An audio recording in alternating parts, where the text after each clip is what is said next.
Alhamdulillahirabbil alamin.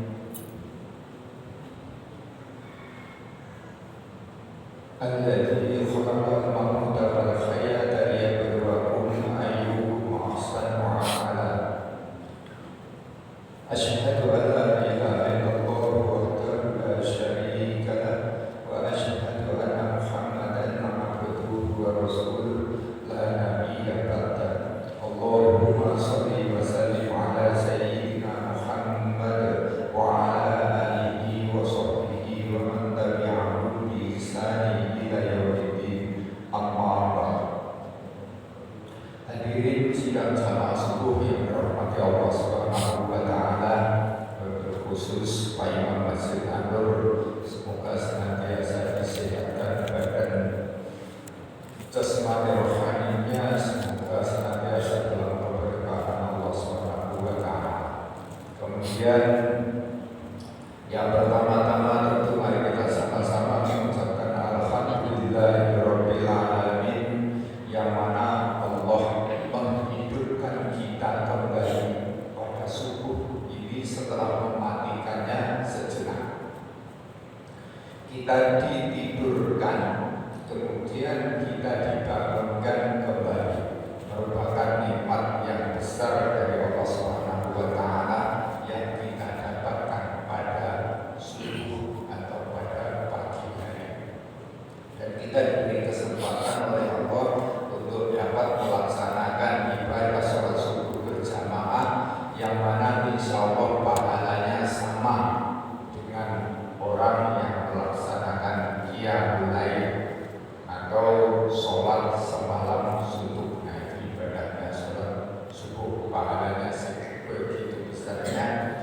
Untuk itu sedapat mungkin kita berusaha untuk dapat melaksanakan sholat subuh bersama, karena mengingat pahala yang sangat besar yang Allah berikan kepada kita.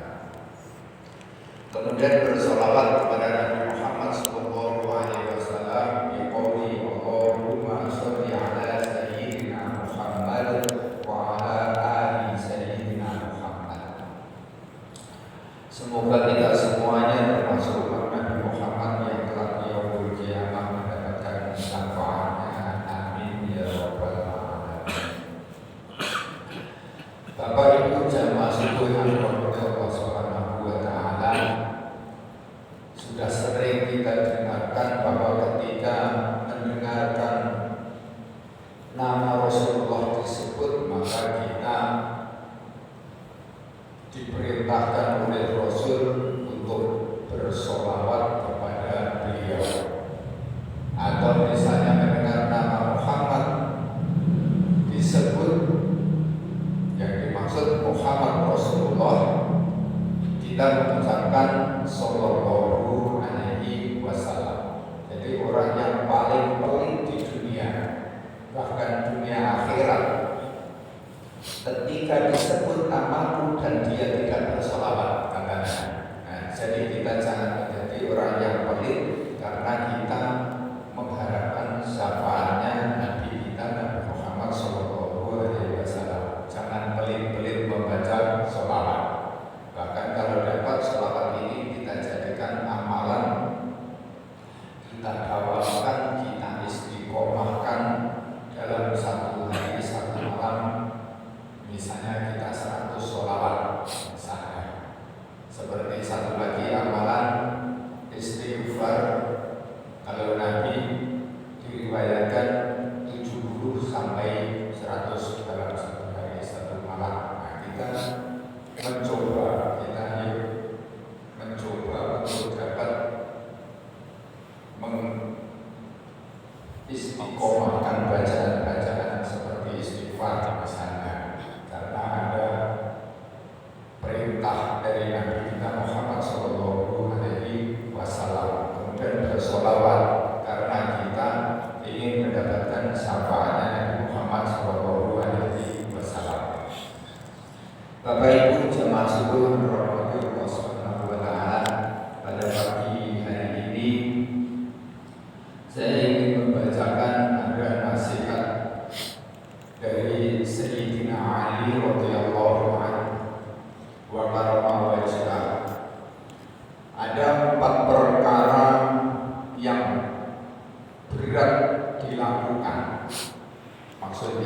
amalan atau ibadah. Jadi ada 4 ibadah yang berat dilakukan atau sulit sekali dilakukan, tetapi juga berat timbangan pahalanya. Semoga kita tidak diberatkan oleh Allah untuk mengamalkan ini. Amalan yang 4 perkara ini, Sayyidina Ali saja sekelas sahabat terbaiknya Nabi Muhammad SAW merasa berat. Nanti kita baca sama-sama. Bismillahirrahmanirrahim. An Ali radhiyallahu anhu wa karama wajhah. Kitabnya berbahasa Jawa. Jadi nanti kalau ada terjemahnya agak nyampur-nyampur sedikit, nanti coba saya translatekan ya. Kadang-kadang ke bawah, kadang ke bawah, karena terbiasa membacanya memang seperti itu. An Ali radhiyallahu anhu, dari Sayyidina Ali radhiyallahu anhu wa karamallahu wa karama wajhah. Karama wajhah itu gelarnya Sayyidina Ali. Jadi selain kita doakan radhiyallahu anhu, semoga Sayyidina Ali tetap selalu dalam ridhonya Allah, juga Sayyidina Ali itu mempunyai gelar karama wajhah. Apa kata Sayyidina Ali? Anna as'adal a'mali arba'ul khisal. Sesungguhnya sulit-sulitnya amal itu ada 4 perkara, atau ada 4 perkara amalan yang sangat sulit untuk dilakukan. Yang pertama, al-afwu indal ghadab, utawi nahan saking nalika jengkel, menahan emosi dan memaafkan ketika kita sedang jengkel, sedang emosi, sedang marah. Nah, ternyata memaafkan ketika sedang marah ini perkara yang sangat sulit. Ini kata Sayyidina Ali.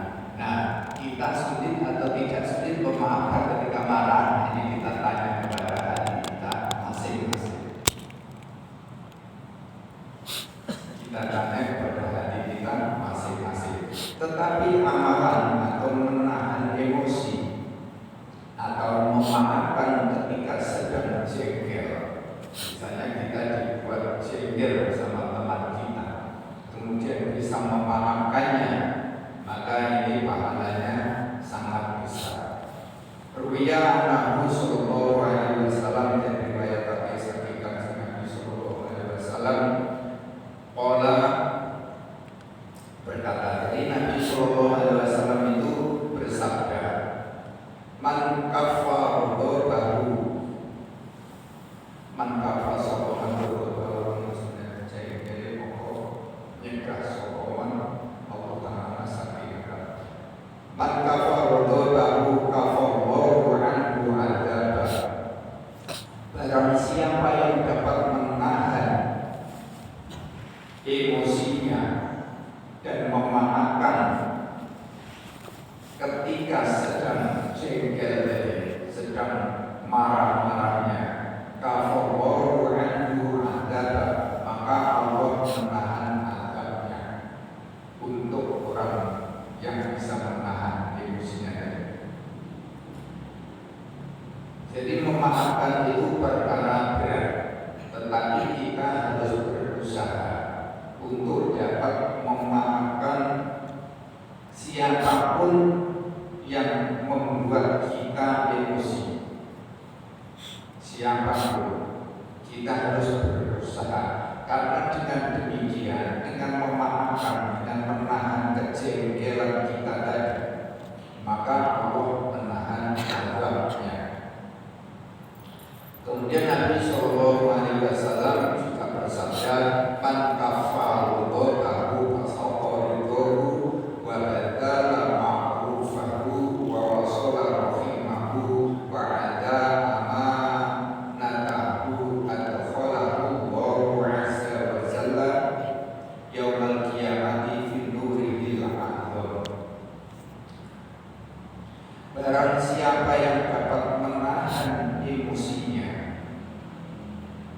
Barang siapa yang dapat menahan emosinya, kemudian menceritakan tentang kebaikan-kebaikannya, maksudnya kebaikan orang yang membuat kita jengkel tadi, kita tidak mengenang keburukannya, tetapi kita mengenang kebaikannya. Kemudian kita ceritakan tentang kebaikan orang tersebut. Misalnya si fulan itu membuat jengkel Zaid misalnya. Kemudian Zaid ini memaafkan si fulan. Bahkan saya menceritakan tentang kebaikan-kebaikan si fulan. Meskipun fulan telah membuat saya jengkel.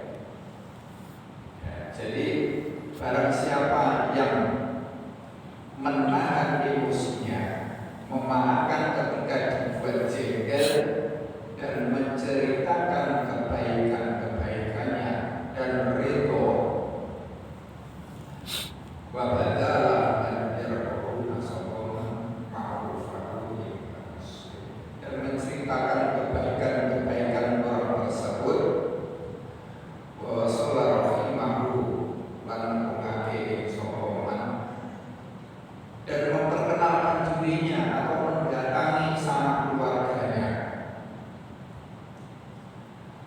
wa amanatahu dan menjaga amanah atau kholahu azza wa jalla, maka Allah subhanahu wa ta'ala atau Allah azza wa jalla yaumul qiyamati fi nurihil aqdar, nanti di hari kiamat akan memasukkan orang tersebut dalam cahayanya Allah yang agung.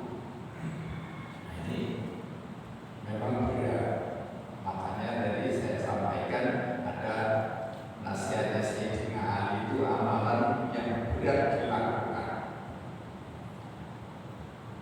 Kata Nabi, barang siapa yang dapat menahan emosinya, memaafkan ketika sedang jengkel-jengkelnya, hatinya dibuat jengkel oleh seseorang, dan menceritakan kebaikan orang yang membuat jengkel tadi. Misalnya ini Zaid berteman dengan si fulan. Nah, si fulan ini membuat jengkel Zaid. Kemudian Zaid ini memaafkan dan menceritakan tentang kebaikan si fulan terhadap Zaid, ataupun kebaikan yang lainnya. Misalnya si fulan ini ibadahnya rajin, jamaahnya istiqomah, fikirnya banyak misalnya, atau istiqomah dalam fikir, istiqomah sholatnya, ibadahnya sangat bagus. Pokoknya si fulan ini is the best. Nah, padahal saya ini dibuat jengkel. Nah, selain memaafkan juga membeberkan kebaikan-kebaikannya. Wa amanatahu, kemudian saya ini juga memegang amanah yang diberikan oleh masyarakat, misalnya memegang amanah yang diberikan oleh organisasi, misalnya memegang amanah yang diberikan oleh seseorang, misalnya. Kemudian menyambung hubungan silaturahmi dengan Zaid, dengan si fulan tadi, bahkan dengan sanak saudaranya. Kalau dapat melakukan itu, maka Allah memasukkan nanti di hari kiamat di dalam nur yang agung. Artinya dalam perlindungan Allah Subhanahu wa ta'ala. Nah, ayo kita sedikit saja berandai-andai. Andainya Bapak Ibu dibuat orang jengkel, saya buat jengkel Bapak. Kira-kira bisa enggak, atau mudah enggak, atau berat memaafkan saya, kemudian menceritakan kebaikan saya, kemudian menyambung silaturahmi dengan sanak keluarga saya, dan menjaga amanah juga. Kita berandai-andai, maka ketika dapat melakukan ini, Allah akan memasukkan ke dalam nurnya yang agung nanti di hari kiamat. Nah, ini kita memaafkan berat, maka kita harus belajar untuk dapat memaafkan. Meskipun tidak diminta, maaf itu meskipun tidak diminta, karena orang itu minta maaf atau tidak itu bukan urusan kita. Urusan kita hanya memaafkan. Bahasa Al-Qur'annya afi anin nas, memaafkan kesalahan-kesalahan manusia. Maka Allah perintahkan wal kadhimin al-ghaidh. Ya, surah Ali Imran ayat 134, insyaallah. Bismillahirrahmanirrahim. 133-nya wasari'u ila maghfiratin min rabbikum wa jannatin 'arduha as-samawati wal ardu u'iddat lil muttaqin. Bersegeralah menuju ampunan Tuhanmu. Bersegeralah menuju ampunan Tuhanmu, kata Allah. Min rabbikum wa jannatin 'arduha as-samawati, dan raihlah surga yang luasnya seluas langit dan bumi, u'iddat lil muttaqin, yang diperuntukkan bagi orang-orang yang bertakwa. Nah, dalam kategori ayat ini yang dinilai takwa oleh Allah yang bagaimana? Alladzina yunfiquna fis sarai wad dharai wal kadhimina al-ghaidh wal 'afina 'anil nas wallahu yuhibbul muhsinin. Ini yang kategori takwa menurut ayat ini. Kriteria yang lain masih ada beberapa. Kata Allah, mereka yang senantiasa berinfak, bersedekah, fisaroi wa dhara, baik dalam keadaan lapang maupun dalam keadaan sempit, baik ketika senang maupun ketika susah dalam perkara ekonomi. Kaya berinfak, miskin juga berinfak. Kaya bersedekah, miskin juga bersedekah. Berkat ini dan menahan emosinya. Jadi ketika jengkel sekalipun kata saya jangan, maka bahasa Al-Qur'annya berkat ini dan wal afi anin nas. Nah, ini perintahnya Allah, afi anin nas, maafkan kesalahan manusia. Diminta atau tidak diminta, karena minta maaf itu bukan misalnya si fulan minta maaf sama saya, ini bukan urusan saya, ini menjadi urusan si fulan, tapi kewajiban saya afi anin nas tadi, memaafkan kesalahan si fulan. Itu yang nomor 1. Amalan yang nomor 2, wajud. Maksudnya lomo atau dermawan. Ini amalan yang paling berat, termasuk amalan yang berat. Jadi nasihat Sayyidina Ali itu amalan yang berat dilakukan tetapi besar pahalanya. Yang satu, menahan atau memaafkan ketika sedang jengkel. Yang nomor 2, wajud, dermawan. Aibatul mal, tegesi hati, maksudnya memberikan harta atau berinfak tadi.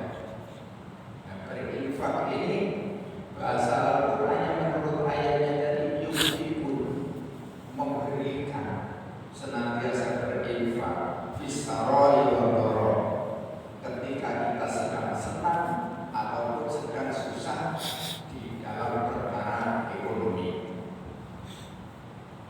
Kadang-kadang jangankan pas susah, kita pas punya duit agak berlebihan dan masih pelit. Ya, jadi memang berat. Berinfak itu, bersedekah, memberikan harta itu berat. Padahal di sini dikatakan Sayyidina Ali, aibatul mal fil usrah, memberikan hartanya ketika sedang sulit, ketika ekonomi kita di bawah. Tapi kita masih ada sesuatu yang harus disedekahkan. Mungkin sebelah kita, teman kita, saudara-saudara kita masih lebih di bawah lagi. Artinya masih ada kewajiban bagi kita untuk berinfak. Nah, ini perkara yang sulit. Wajib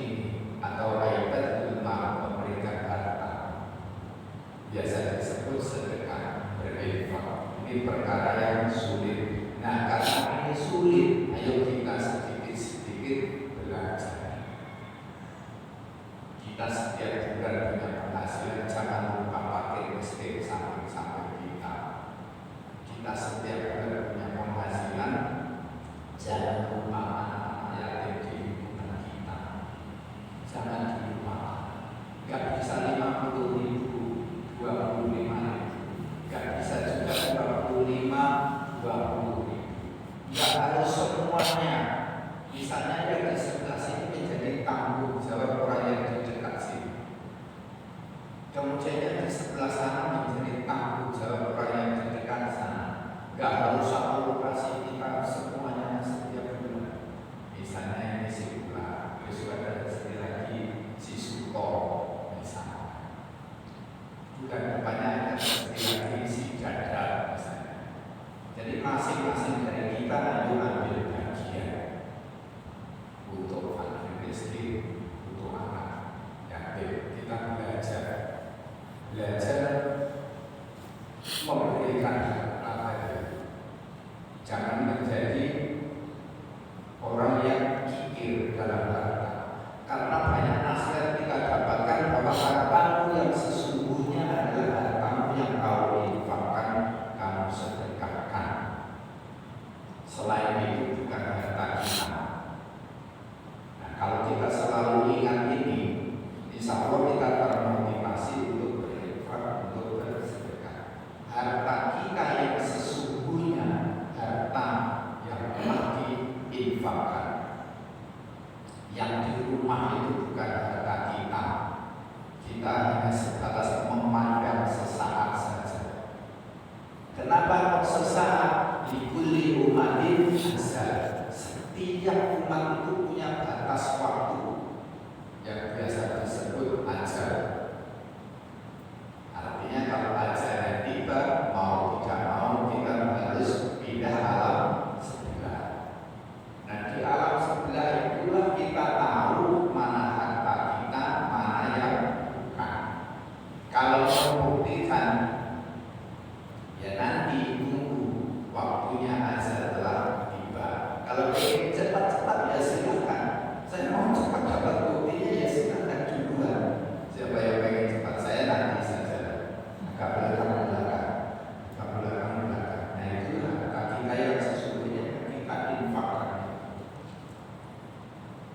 Itu menjadi amalan yang berat yang nomor 2. Yang nomor 1 maafian nas, atau versinya Sayyidina Ali afu indal ghadab, memaafkan ketika jengkel. Yang nomor 2 wajib atau memberikan harta fil usrah, ketika sedang susah di bidang ekonomi. Yang nomor 3 wa'ifah lan so haram, ai ma'ul harami, tegese nyegah saking haram fil khalwah, ing dalam ijen-ijen ayat waktu infiroti aninas, waktu yang sangat sepi, waktu sangat jauh daripada manusia. Fal mafifu maqalu ta'alihum dari nasor man yubashirul umur, iku wong kang nandani sokongan ibiro-biro perkara ing atase macae wong lan kapal. Jadi yang nomor 3 adalah wa'ifah, memelihara diri dari sesuatu yang haram.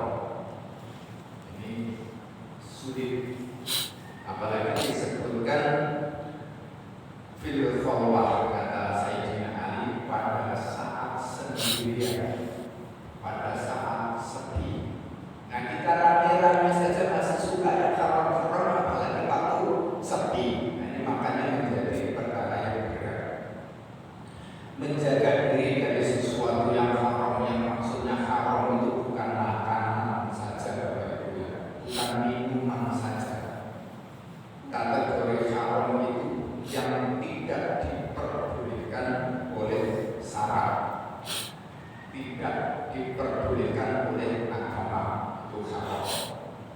Nah, maka kata Nabi itu inal halal bayan, inal haram bayan, bainahuma mustasabih.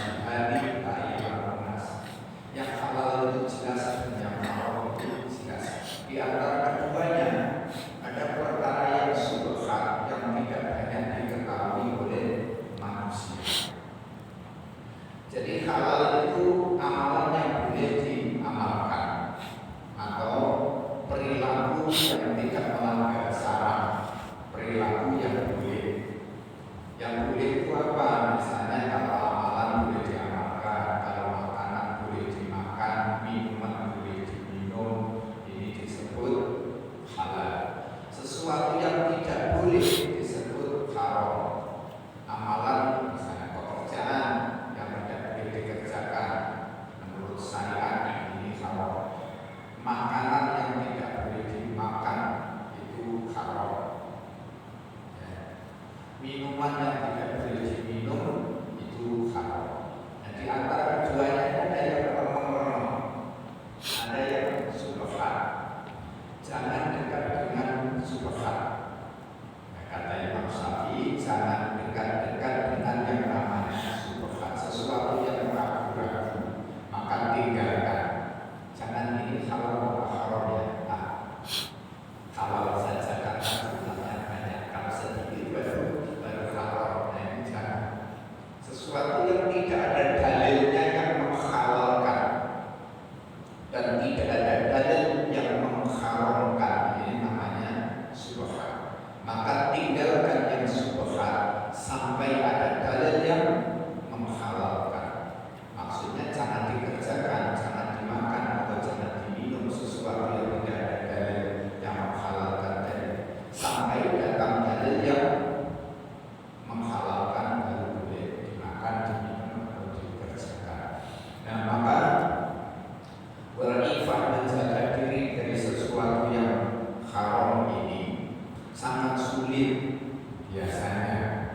Ini sangat sulit, maka hendaknya kita berhati-hati dan harus selalu berusaha untuk dapat menjaga diri dari sesuatu yang haram.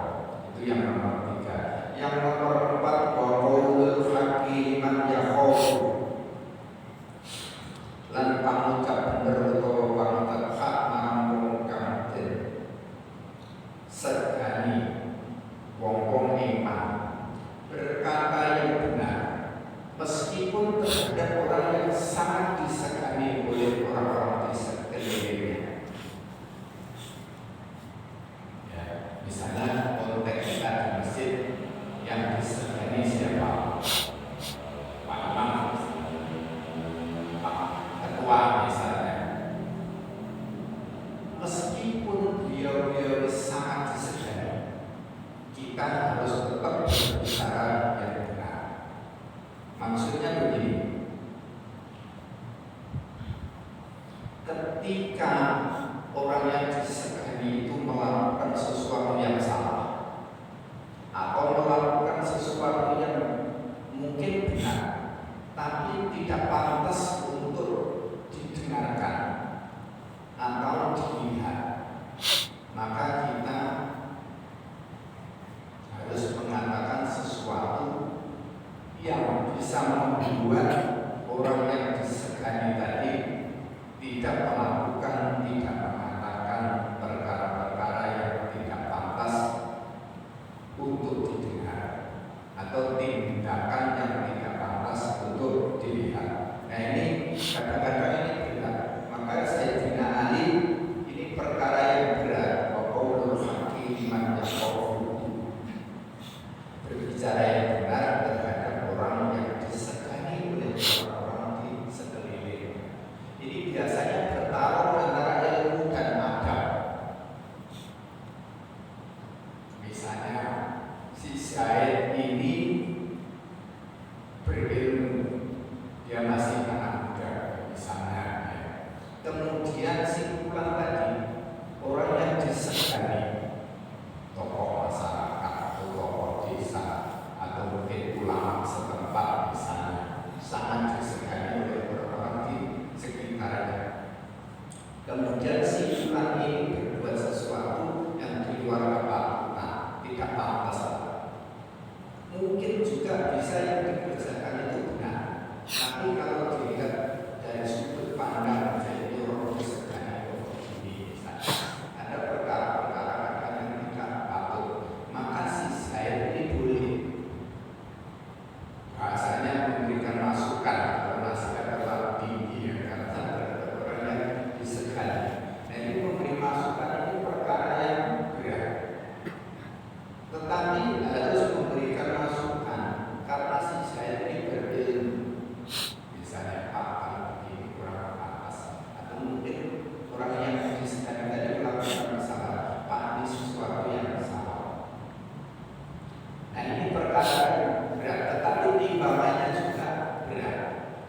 saudara melakukan ini dengan baik, maka pahalanya cukup bertimbangan. Nah, disinilah perannya ilmu. Kadang-kadang ilmu itu juga maju selangkah di depan adab. Meskipun dikatakan tidak beradab, masih muda kok kasih nasihat orang tua misalnya, ya nggak apa-apa, diterima saja. Kalau mulai orang tua, kadang-kadang orang tua kadang seorang ajar juga, misalnya. Saya sendiri sama anak saya kadang kurang ajar, karena anaknya benar sudah yang dilakukan. Tapi kalau dikasih masukan masih ngotot juga, keluar tariknya. Jadi inilah perannya ilmu, maju selangkah di depan adab. Bisa dipahami ya, orang batin ini antara ilmu dan adab. Jadi adab itu tidak 100% harus di depan. Terkadang adab ini disejajarkan dengan ilmu, kadang-kadang ditinggal sedikit oleh ilmu demi menjaga wibawa orang yang melakukan kesalahan atau orang yang melakukan tidak patut dilihat atau tidak patut didengarkan. Misalnya begini, ada orang yang paling ditokohkan dalam agama, dalam masyarakat misalnya, kemudian melakukan sesuatu yang tidak pantas dilakukan, dipandang oleh orang-orang di sekeliling. Ini kalau tidak ada ilmu yang menyampaikan, bisa jadi ini dilakukan, besok dilakukan lagi, besok dilakukan lagi. Maka semakin merosot pamornya, semakin merosot pamornya. Tapi kalau ada yang berani menyampaikan dengan ilmunya tadi, meskipun mungkin kurang beradab, karena yang dinasihatkan tokoh, yang menasihati biasa-biasa saja. Ini kalau bisa dilakukan dengan baik, maka timbangan pahalanya berat. Inilah biasanya bertarung antara ilmu dan adab. Apa